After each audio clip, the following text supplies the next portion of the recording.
Daniel stood in the warm, misty chamber, his boots dripping water onto the smooth, glowing tiles, the air heavy with steam rising from the silver pipes above. He had never been in a place like this before. The scent was not like soap or shampoo, but something floral and sharp, like crushed alien leaves after rain. The chamber was large enough for 10 people, but right now there were only to him and Lyra, the tall, silver-eyed alien woman who had led him here. She stood only a few steps away, her pale blue skin glistening under the steam, her voice calm yet carrying an edge of command as she said, "Mind if I scrub your back, human?" Shared showers are normal here. Daniel blinked, not sure if he had heard correctly, his mind quickly replaying the words. The request sounded casual, almost innocent, but the way she looked at him steady, unblinking, made him tense. On Earth, strangers didn't just offer to wash your back, at least not without reason. He opened his mouth to reply, but Lyra stepped forward, the steam swirling around her like a veil. "It's custom here," she added, her tone smooth, refusing. Could be taken as distrust. Daniel's pulse quickened. He had only been on the planet Varela for 2 days. But already he had learned one thing: offending locals was not a good idea, especially when the locals were taller, faster, and had their own ideas of hospitality. He tried to smile, hiding his unease. "And if I say no?" he asked, his voice light, but his eyes searching hers. Lyra tilted her head, the movement almost cat-like. "Then it means you don't trust me," she said simply. "And if you don't trust me, others will know." Her words hung in the air, heavier than the steam itself. Daniel had been in awkward situations before, first contact meals where he had to eat something that looked alive, negotiations where one wrong word could start a fight, but this was different. This was personal, intimate even. He didn't understand the layers behind it, and that made him nervous. The water hissed from the overhead spouts, running down the carved channels in the walls.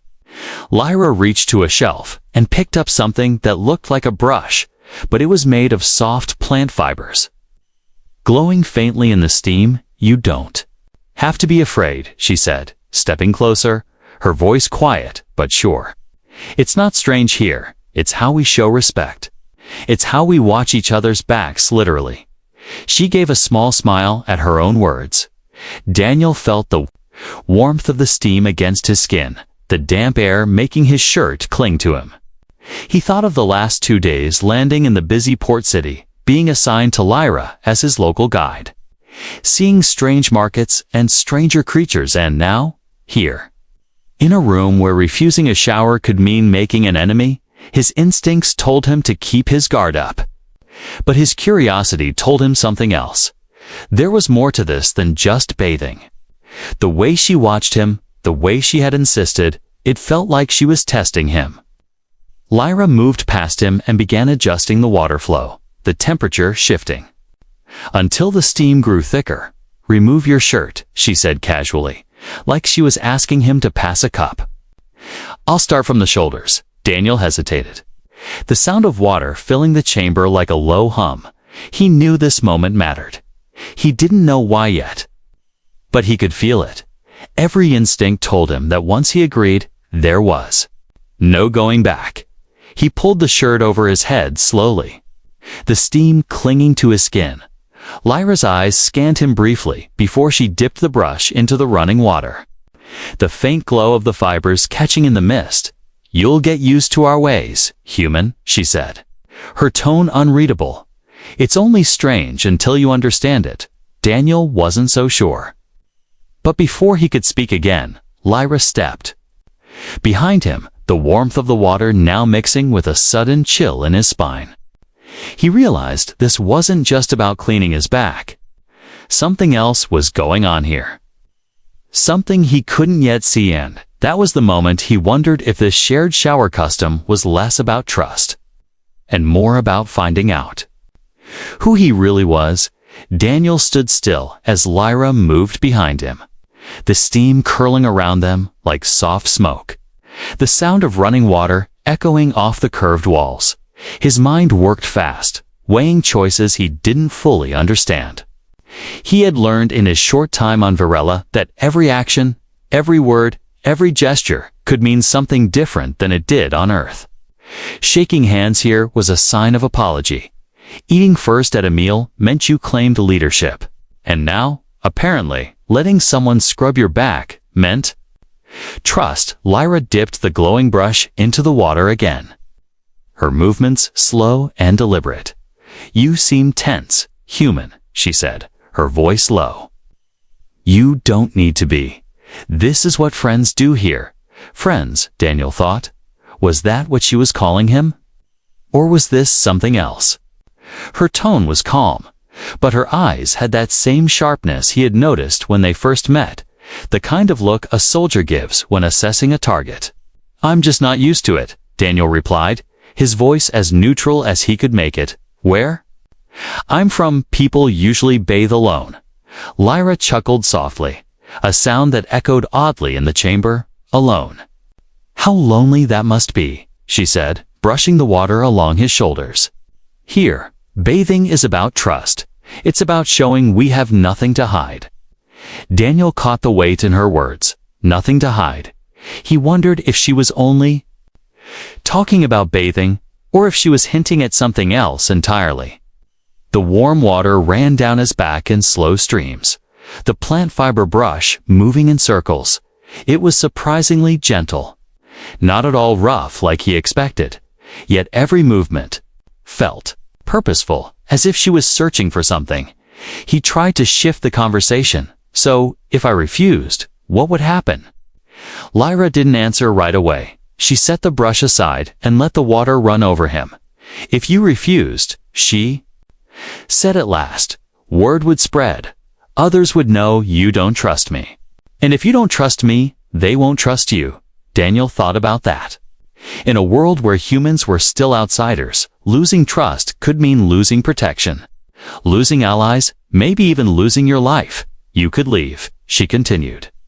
"But the doors to this house, to this district, to these people, would close to you forever." Her words were soft, but the meaning was sharp as a blade. Daniel felt the weight of the choice pressing on him. This wasn't just about some awkward alien custom. This was about survival. He decided to go along. "At least for now, all right," he said quietly. "I'll trust you." Lyra smiled, though he couldn't see it.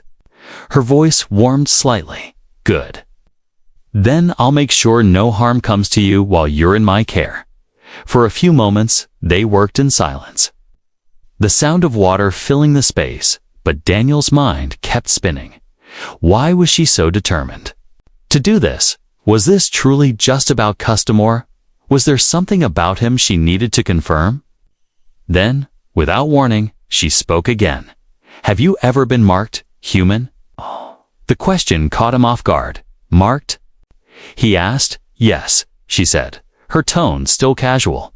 "Some people carry marks from birth, some get them later. Marks that mean something to us, things even the bearer might not know." Daniel frowned. "No, I don't think so, Lyris." Hands paused for the briefest moment before moving again. She murmured. "We'll see." He didn't know what that meant.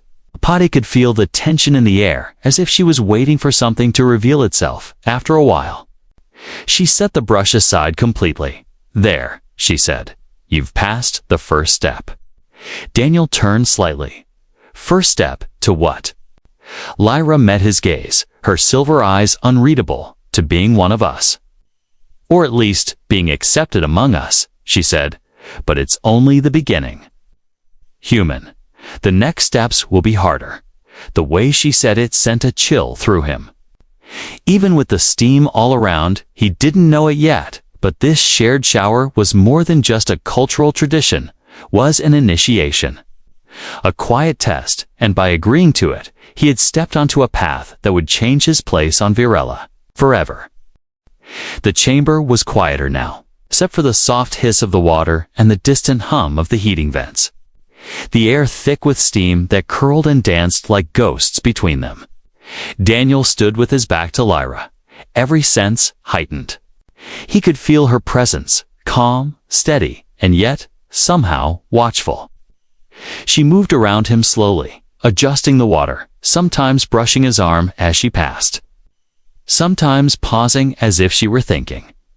Daniel glanced over his shoulder, and in that moment, he caught her looking at him not in the casual way people glance at someone they're helping, but in a focused, searching way.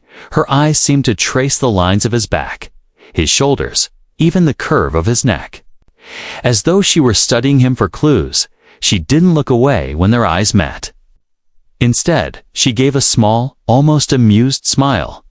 "You watch me as I watch you," she said softly, her voice carrying through the steam. "That is good. You are learning." "Learning what?" Daniel asked, trying to keep his tone light, that every meeting, every word, every silence has meaning here, she replied, stepping closer. The brush in her hand once again glowing faintly in the mist. Daniel didn't answer, partly because he didn't know what to say, partly because the warmth of the steam made his head feel heavy. The heat was unlike Earth's showers. It was infused with some kind of mineral scent that made the air feel richer, almost intoxicating. As she began to scrub his back again, the bristles barely rough against his skin, Daniel noticed that her movements were not random. She was brushing in careful, deliberate strokes down his spine, across his shoulder blades, along the curve of his ribs, most like she was mapping him. "You're searching for something," he said quietly. Lyra's hand paused for the briefest second before continuing. "Maybe," she admitted, "or maybe I am making sure nothing harmful hides beneath your skin." "That's not how humans work," Daniel said. "That's not how virulons work." "Either," she replied, her tone even. "But there are things in this galaxy that leave marks. Marks that others would see before you do." Daniel frowned. He wanted to ask more, but Lyra's expression told him she wouldn't explain. Not here, not yet. The steam thickened, and he realized he could barely see the far wall now, the glowing pipes blurred by the haze.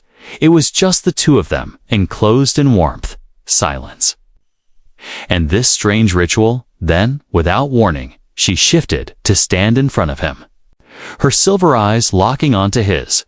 "On Varela," she began, "when you share water, you share truth. You cannot hide from someone who washes your back." Daniel gave a faint smile. "And what truth have you learned about me?" Her gaze softened. "Slightly, that you are cautious but not fearful, and that you hide more than you think." Daniel's heartbeat quickened. "What makes you say that?" "Because your shoulders carry weight," she said simply. "And not all of it is from your travels."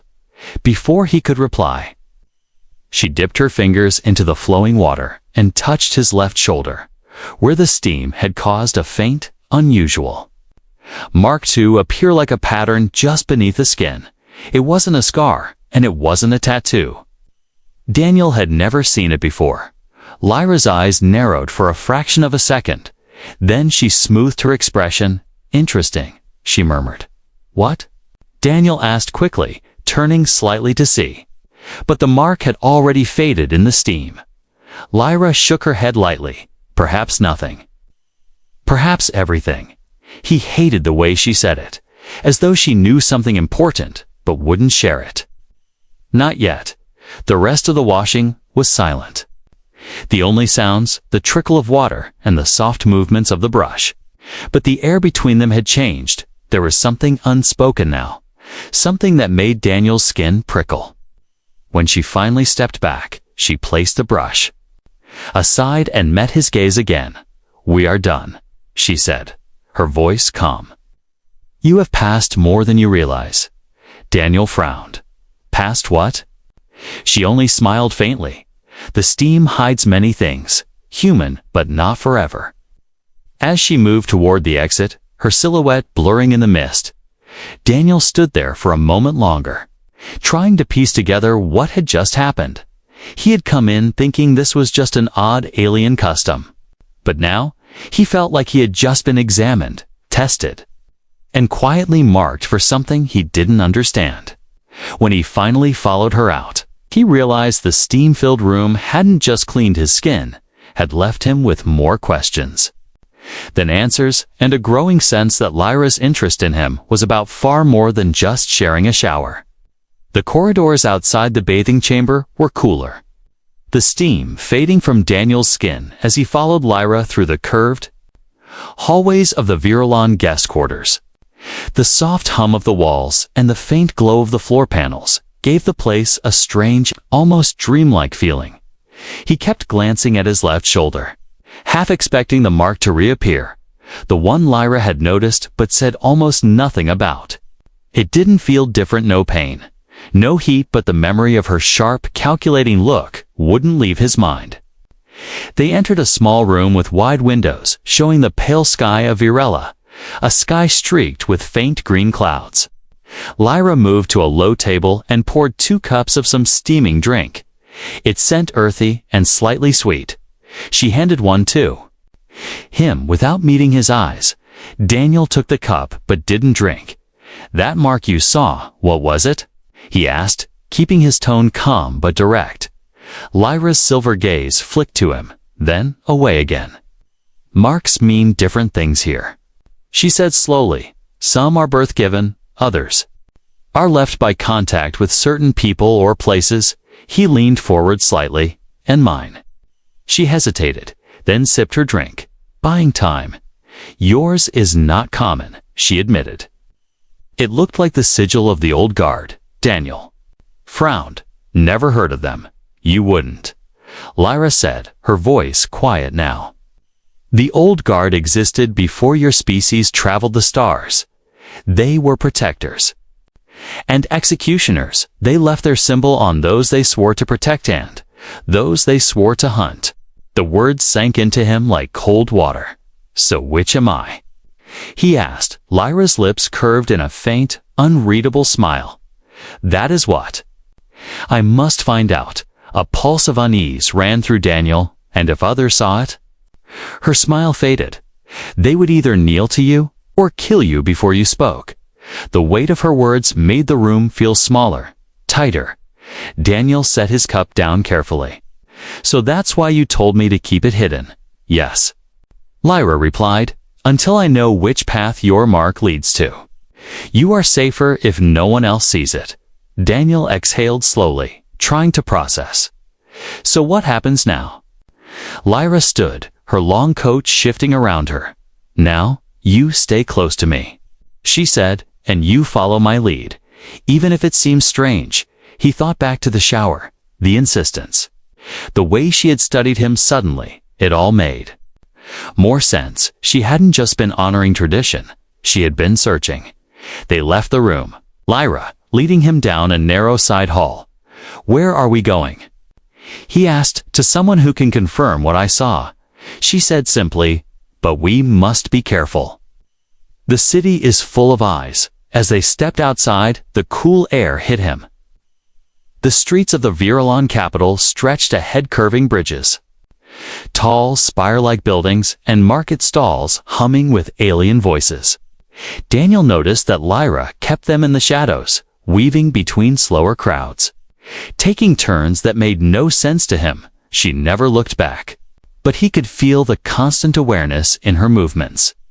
Halfway across a stone bridge, Daniel caught sight of something in the water below, faint shimmer, like light reflecting off metal.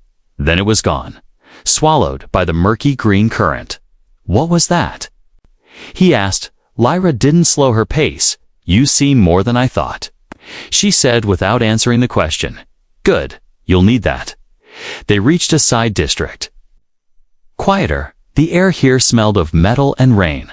She stopped at a low building with no markings.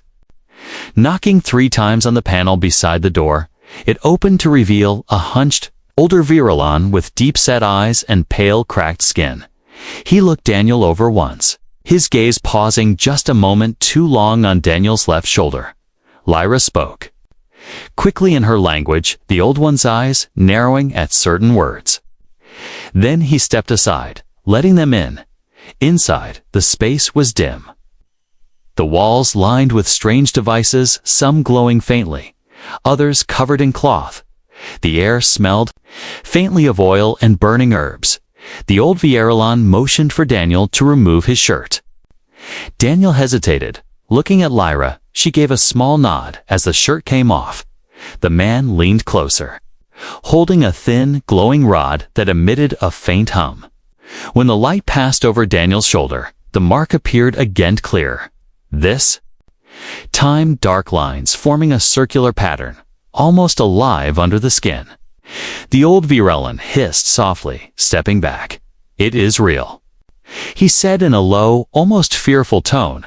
Lyra's expression didn't change, but Daniel could see the tension in her stance. "What does it mean?" Daniel demanded. The old one looked between them. "It means your life will not be your own, human. Not anymore." Daniel stood in the dim room, the faint glow from the mark on his shoulder flickering like it was alive. The old Vierelon's words echoed in his head. Your life will not be your own, but the meaning was still tangled in mystery. Lyra stepped closer, her silver eyes fixed on the mark, as if memorizing every line. "I was right," she murmured, half to herself. "I didn't think I'd see one in my lifetime." Daniel turned to face her fully, his voice low but sharp. "You've been avoiding the truth since the shower. Lyra, no more hints. Tell me what this is." The old Vierelon moved to a shelf, pulling down a worn, blackened data slab. He placed it on the table and pressed a corner. The surface lit up, showing an ancient crest, most identical to the pattern on Daniel's skin. "That is the sigil of the old guard," the old one said, his voice rasping, "a symbol that once belonged only to the most feared protectors in the galaxy. And the most dangerous killers." Daniel frowned. "Protectors and killers. That doesn't make sense." Lyra folded her arms. "It makes perfect sense here. Human." The old guard swore loyalty not to a planet or a ruler, but to the balance. If they judged you worthy, they would protect you without question. If they judged you dangerous, they would end you without hesitation. The old Vierelon nodded. "And the mark you carry. It means you were chosen, though by who, and for what purpose, I cannot say." Daniel felt a chill run down his spine.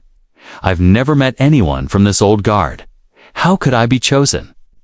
Lyra's gaze sharpened. "Not all choices happen in the open. Sometimes they happen before you're even aware. Perhaps in your bloodline, perhaps through an event you've forgotten." Daniel clenched his fists. "And if others find out I have this?" The old one gave a humorless smile. "Half the galaxy will try to recruit you. The other half will try to kill you before you choose a side." The room seemed smaller, the air heavier. Daniel's mind racing. "So that's why you insisted." On the shower, he said to Lyra, "It wasn't just tradition. You were looking for this." She didn't deny it. "Yes, I needed to see you bare-backed under the water. It reveals marks more clearly than light. Steam loosens the energy that hides them." Daniel let out a slow breath. "And what now? You going to turn me in? Use me?" Lyra's eyes softened, just slightly. "No, Daniel. I'm going to keep you alive, but you need to understand something now that I know. I am bound by my own code to protect you, whether I like it or not. But the moment others learn, protection will not be enough." The old Vierelon tapped the table, bringing up an old star map. Faint lines glowing between systems. "The old guard are gone. Or so most believe," he said. "But their enemies still live, and they hunt the marked. Perhaps to erase their legacy, perhaps to keep their power from returning." Daniel stared at the map, his gut telling him this was no empty legend. "So, I'm a target," he said flatly. "You're more than that," Lyra corrected. "You're a symbol, and symbols change everything, sometimes for the better, sometimes for the worse." The old one stepped closer, his gaze heavy. "The mark will call to those who can feel its presence. Some will arrive as friends, some will arrive with smiles and poisoned blades. And you will not always know the difference." Daniel rubbed his shoulder absent-mindedly. The skin felt normal. But the weight of the truth pressed on him like armor he couldn't remove. How long do we have before someone else notices? Lyra didn't answer right away. She walked to the door and glanced out into the alley beyond. If I saw it, others might have too. She finally said, "We need to move. Now." The old Virulon handed Lyra a small, flat device, its surface etched with strange runes. If the mark glows again, this will hide it for a time, but not forever. Daniel slipped his shirt back on, feeling the cool fabric against his skin. Where are we going? Lyra's tone was steady, but he could hear the urgency under it. Somewhere far from here, somewhere the eyes of the capital do not reach. Because Daniel, she looked him directly in the eye. If they find out what you are before, you understand it yourself, you won't live to see another sunrise. The words struck deep, not as a threat, but as a fact, and as they stepped back out into the city's winding streets, Daniel realized something he hadn't wanted to admit. Whatever life he had before landing on Varela was gone. Replaced with something larger, heavier, and far more dangerous than he could have imagined. And it had all started with a simple question in a steam-filled room. Mind if I scrub your back, human? The streets of the Virulon capital had changed. Or maybe it was only Daniel's eyes that saw them differently now. Every face in the crowd seemed sharper. Every glance lingered a moment too long. The market's hum of voices no longer felt like harmless chatter. It sounded like whispers waiting to be aimed at him. Lyra walked ahead, her movements fluid and precise, always choosing paths that kept them in shadow or behind the cover of tall stalls and curved walls. Daniel stayed close, his eyes scanning for anything unusual. He had been in hostile territory before, but this was different. On other worlds, you could at least tell who was armed, who might attack. Here, anyone could be smiling at you while plotting your death. They crossed a narrow bridge above a canal of pale green water, the air thick with the smell of wet stone. Halfway across, Lyra slowed, her silver eyes flicking to the far end. Daniel followed her gaze and saw 3 Virulons standing too still, their posture not relaxed like normal citizens. Lyra leaned toward him without looking, her voice low. "Keep walking. Don't break pace. They're watching us." Daniel didn't glance again, just kept moving, his senses alive with every sound.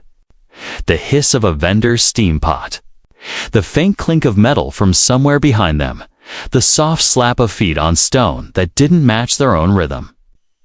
At the far end of the bridge, Lyra veered sharply into a side street, her pace quickening. "We're not going to the safe house anymore," she said under her breath. Daniel kept his voice even. "Why not?"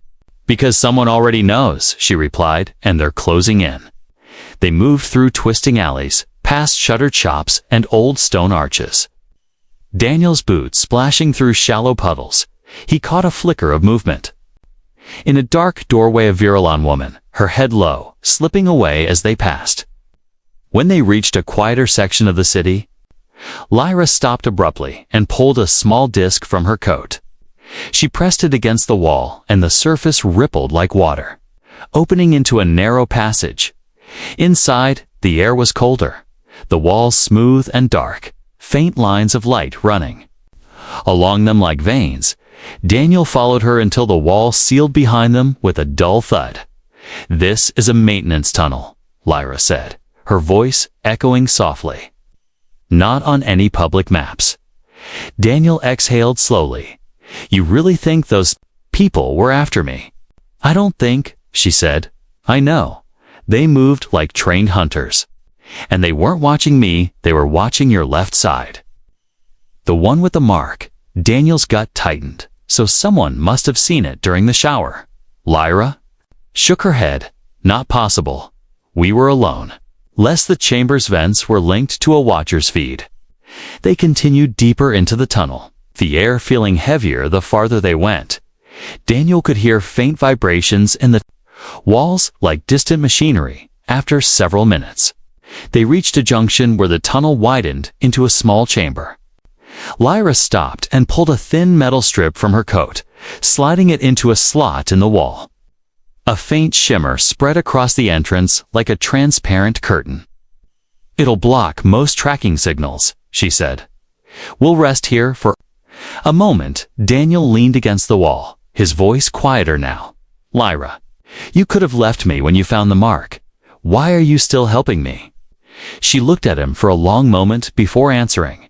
"Because I swore an oath. Long ago, to protect certain people. Even if they didn't know why they mattered. And you, Daniel, you matter more than you realize." Before he could respond, a sharp, metallic ping echoed through the tunnel. Both of them froze.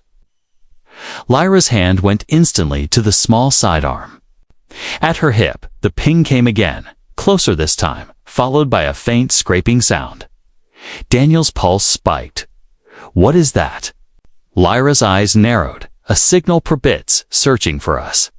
The sound grew louder, more precise, and then a small orb, no larger than a fist, floated into view from the far side of the tunnel, its single glass eye scanning the space without hesitation. Lyra fired 3 short bursts of pale blue light. The orb sparked and dropped to the floor with a hiss. "Time's up," she said, grabbing his arm. "If there was one probe, there will be more. And next time they won't send machines, they'll send people." They ran again, deeper into the tunnels, the lights along the walls blurring past. Daniel could hear his own heartbeat, feel the press of danger at his back. When they finally stopped, they were in a vast underground hall. Pillars stretching up into darkness. In the center was a single weathered stone table with deep carvings. Lyra walked to it and brushed away dust, revealing the same circular pattern as the mark on Daniel's shoulder. "This," she said, "her voice steady but low, is where the old guard took their oaths." Daniel stepped closer, his hand hovering over the carvings. "And you brought me here because—" Her silver eyes met his. "Because the only way to survive what's coming is to learn who you were meant to be before someone else decides for you." Daniel stood in the underground hall, the faint echo of their footsteps still bouncing off the high stone pillars. The air smelled old, like dust and water that had been trapped for centuries. In the center, the weathered table waited, the carved sigil staring up at him like an unblinking eye. Lyra's silver gaze stayed on him as if she was weighing something in her mind. "This place isn't on any map," she said quietly. "Few alive even know it exists." Daniel reached out and ran his fingers over the grooves in the stone. They were deep, worn by time, yet still sharp at the edges. The same pattern he had seen glowing faintly on his shoulder now rested beneath his palm. "This is where the old guards swore themselves to their code," Lyra continued. "And where they marked those they would protect or hunt." Daniel looked up. "You still haven't told me which one I am?" She tilted her head. "That's because I don't know." The words sat heavy in the air. Daniel stepped back from the table, his voice low. "So all this, the shower, the mark, the people following you, as this was just the beginning?" Lyra nodded slowly. "Yes. You think of it as a coincidence, but it was fate, Daniel. The moment that mark was revealed, you entered a game older than your species' history." He exhaled through his nose, trying to keep the frustration out of his voice. "And what happens if I refuse to play?" Lyra's answer was immediate. "Then the game will still play you. And you won't like the ending." Her words weren't a threat, just a fact. Daniel paced around the table, a dim light from the wall strips catching on the carvings. "You're asking me to believe I'm part of some ancient order I've never heard of, with enemies I don't know, in a galaxy that doesn't even want me here." "No," Lyra corrected, stepping closer. "I'm telling you that you are already claimed by it. Whether you believe it or not, the only choice you have is whether you learn to survive it." For a moment, neither of them spoke. The silence broken only by the faint drip of water somewhere deep in the hall. Then Lyra reached into her coat and pulled out a small folded cloth. She placed it on the stone table and unwrapped it. Inside was a thin metal band shaped to fit around an arm, etched with the same circular sigil as the mark on his shoulder. Daniel stared at it. "What's that?" "It's called a vow band," she said, "in the old guard. It was given to those who accepted their place. It doesn't just identify you, links you to others who carry one. You'll feel them, even across light years." Daniel hesitated, his gut telling him this was the moment everything would change. "And if I put it on?" Lyra's eyes locked on his. "Then you're no longer just Daniel the human. You become Daniel of the sigil. And your enemies will know exactly who you are." He picked it up slowly, the metal cool against his skin. "Feels light," he murmured. "It won't," she replied. "Once you understand what it means." Daniel turned it in his hands, the carvings catching the dim light. "What happens if I don't?" Lyra stepped back, her voice lower now. "Then you'll keep running until someone faster catches you. And when they do, you'll wish you had been ready." The words pressed on him heavier than the band itself. He slid it over his forearm, the metal adjusting to fit perfectly. A faint warmth spreading through it, then a pulse soft but steady, like a heartbeat. His heartbeat, Lyra exhaled, almost in relief. "Then it's done." Immediately, Daniel felt something like a faint pull in the back of his mind, distant and quiet, as if there were others out there in the dark, connected to him now. "What was that?" he asked. "The network," Lyra said. "You'll feel them when they're near, and they'll feel you." Daniel stared down at the band, the reality of it sinking in. The mark on his shoulder, the hunters in the street, the old guard's enemy Zet, was all real. And now, there was no going back. Lyra stepped closer, her voice softer now. "I told you in the shower that refusing me would mean distrust. What I didn't tell you was that accepting me would mean you'd never walk alone again." No matter how far you run, Daniel gave a small, humorless smile. "I'm starting to think you weren't just offering to wash my back." She almost smiled back. "No, Daniel, I was watching it, somewhere in the tunnels behind them." A faint metallic ping echoed the same sound as the probe from before. Daniel's hand instinctively went to the band, feeling the warmth there. Lyra turned toward the sound, her voice calm but ready. "Time to go, old guard." And as they moved deeper into the shadows, Daniel realized the truth.